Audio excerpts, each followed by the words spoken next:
Well, the markets that we're in are growing. This is the largest platform transition of computing in history. We're starting, of course, in the hyperscale clouds, and that is starting to go into the world's enterprise with agentic AI.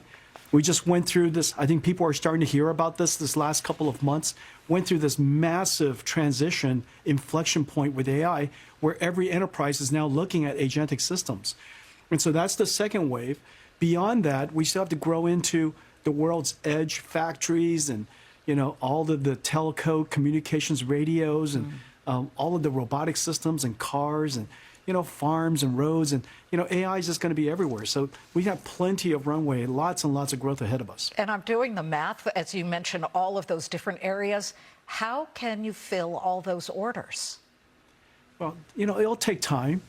It'll take time, but we have lots of time. And I think we're at the beginning of probably about a decade of build out. People think that it looks like a lot of capacity being built, but in fact, it's a very small amount of the total capacity the world needs. The amount of computation we need is far greater than the amount of capacity we're putting online this year and next year. And so this is going to be a build out that's going to take well over a decade. So with the build out, your Grace Blackwell chips, those are the ones that are in hot demand, still selling like crazy. I saw in Q4, Grace Blackwell systems accounted for 2/3 of $62 billion in data center revenue. I know you want to reassure customers that you can fill their orders, but I wanted to ask you a pointed question. Is every Blackwell unit you can physically produce allocated through mid-2026? Yeah. There's a home for every Blackwell we could build. And, we've done a good job planning our supply chain. Of course, we've been growing very, very fast and at very large scale now for a couple, 2-3 years. Right. And we've been building these complicated systems for quite some time. And so our supply chain is expansive. We've been working with our suppliers and all of our partners, securing and helping them plan their forecast and their build-out plan.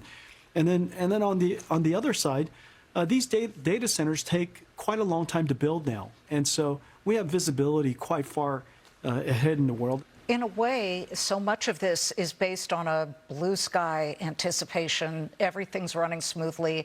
Everybody's able to borrow enough money to spend. We know the hyperscalers said that they're going to go nuts, $650 billion in spend this year alone. What if one chink in the armor happens, one thing gets hit into the bicycle spoke and trips things up? Do you prepare for something like that? Well, it's not quite accidental like that, and it's not quite serendipitous like that. The world that I see, the world that we see, is a world that has seen a computer industry doing software the old way to now software done the new way.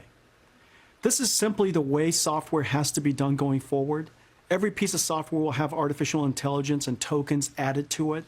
You could see that almost all of the world's software platforms are adding artificial intelligence to their platform.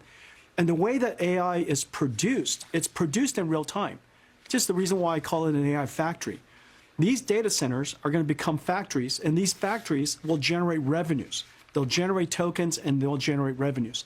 And so the CSPs that are building, the data centers that are building out NVIDIA's computing systems, they see demand. They have so much demand on their books from all of the companies in the world, all the startups in the world who are going to secure this compute to go generate tokens. And so on the one hand, NVIDIA's gear has, earmarked for customers all over the world on the one hand. On the other hand, the capacity that they're bringing online has been earmarked for customers. And so to the extent that you could see that the GPUs we shipped, the computing systems we shipped 6 years ago, the pricing of that computer based on, it's called A100 amperes, even the spot price of those computers are going up. And so the demand is really through the roof. You brought up software here. You've watched it lately. These white papers and these research notes have come out rendering, possibly in hypothetical terms, rendering so much software obsolete, it'll just go away because AI will replace it.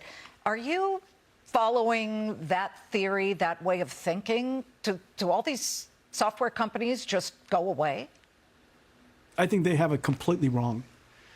these software companies are building tools. Well, first of all, not all software tools will stay around forever, but most of the tools that we use, they exist for a good reason. And intelligent beings like ourselves are using these tools. And they're very useful to us. There's a reason why they exist. There's a reason why we've been using it for a long time. What's likely to happen is that AI will become, these agents will be assistants of ours, and they will use these tools. And so it's very likely that the amount of tool users inside a company will grow because of agents. And of course, these companies that are developing these tools, they'll use agents to help them develop their tools as well. And so all these tool companies, all these tool companies will offer agents. These agents will help us use the tools. It's going to be great. On the call, you didn't address the severe memory supply shortage. At least I didn't hear you do it. Micron calls it the worst shortage in 40 years. Your Blackwell GPUs come in, I did a little studying on your website, come in several variants, large amounts of on-chip memory, far higher than the previous generation are required. How is that affecting your supply chain? Well, we've had the benefit of working with Micron since the very beginning. And a lot of their memory architecture and the memory technology that they're offering today is as a result of partnering with us and specifying us, working with them to specify their roadmap. We are their largest customer. We've done a good job securing the capacity that we need for our business in FY27, this 2026 calendar. And we're planning FY28, and our sense is that we're going to be able to continue to do that. The China sales issue, you've said now that in the current quarter, you still expect zero revenue from any China sales. But the Trump administration has finally opened up the channels for you to sell certain chips to China. What is the holdup, Jensen? Is it Beijing? Is it some type of paperwork situation here? We've in our guidance assumed zero. We're hoping for more than zero, but we've guided to zero. And the reason for that is because we're still waiting for the customers in China to ascertain, to decide how much they're able to purchase on their side.